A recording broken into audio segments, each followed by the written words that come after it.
Comment une culture peut-elle progresser? Et quand je dis culture, j'entends bien l'ensemble de ce qui caractérise une ethnie, un groupe d'hommes, c'est-à-dire les institutions, les croyances, les sciences, les arts, etc. Pourquoi certaines cultures sont plus évoluées que d'autres?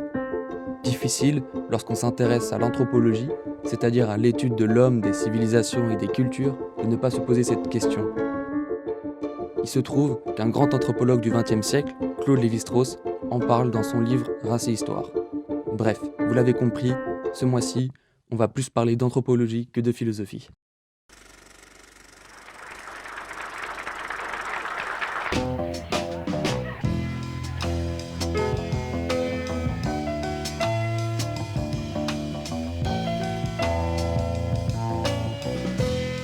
The development of Macintosh by Apple has been paralleled by the work of leading software developers.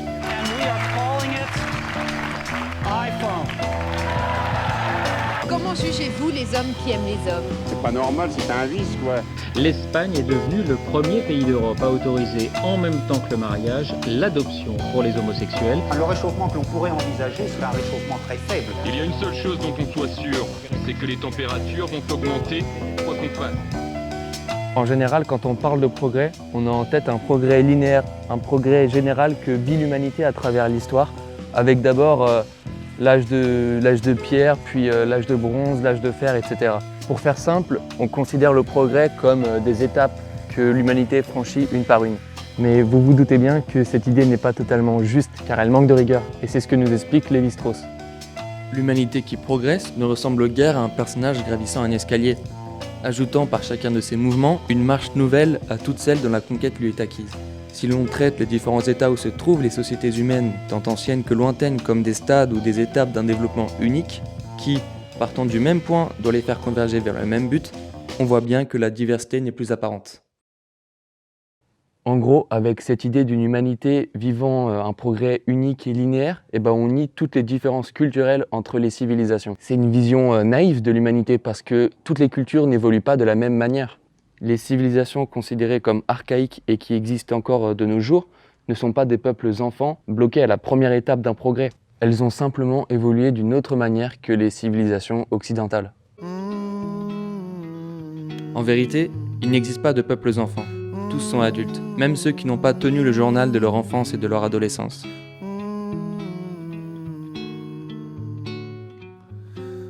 Et d'ailleurs, cette illusion d'un progrès unique et linéaire ne vient pas de nulle part, ça découle de ce qu'on appelle l'ethnocentrisme. Mais qu'est-ce que l'ethnocentrisme?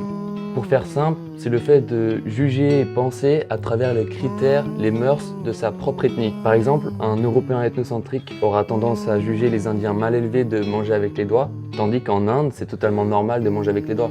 Et donc, pour en revenir au sujet du progrès, si en tant qu'occidental j'estime que le progrès signifie révolution industrielle, c'est en partie parce que mon jugement est biaisé par ma propre culture, qui a évolué de cette manière, elle a connu une révolution industrielle.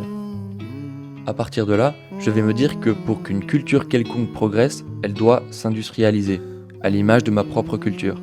Ainsi, je vais assimiler au progrès un caractère linéaire, avec des étapes à franchir, dont celle de l'industrialisation. Mais comme on l'a vu juste avant, Lévi-Strauss considère cette idée d'un progrès linéaire et unique comme fausse.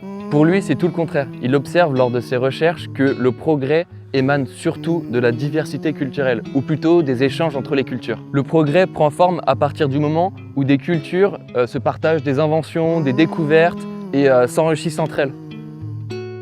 Les civilisations qui progressent le mieux sont celles qui adoptent et accumulent le plus d'éléments des autres cultures.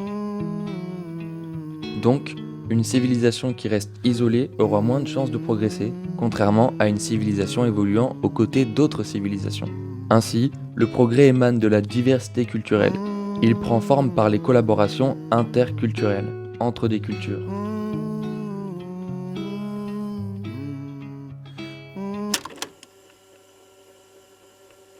D'après Lévi-Strauss, les échanges culturels permettent le progrès, mais il y a un problème. Suite à leur collaboration, il va de soi que les différences entre ces cultures s'amoindrissent, puisque, du fait de leurs échanges, elles se rapprochent, communiquent et enfin se ressemblent davantage.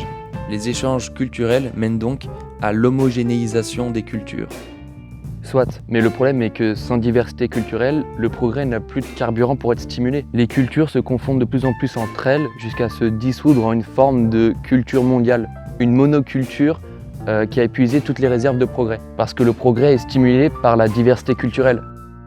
Donc, pour résumer, histoire de clarifier un peu tout ce qui a été dit, le progrès n'est pas un phénomène linéaire constitué d'une suite d'étapes bien définies à franchir.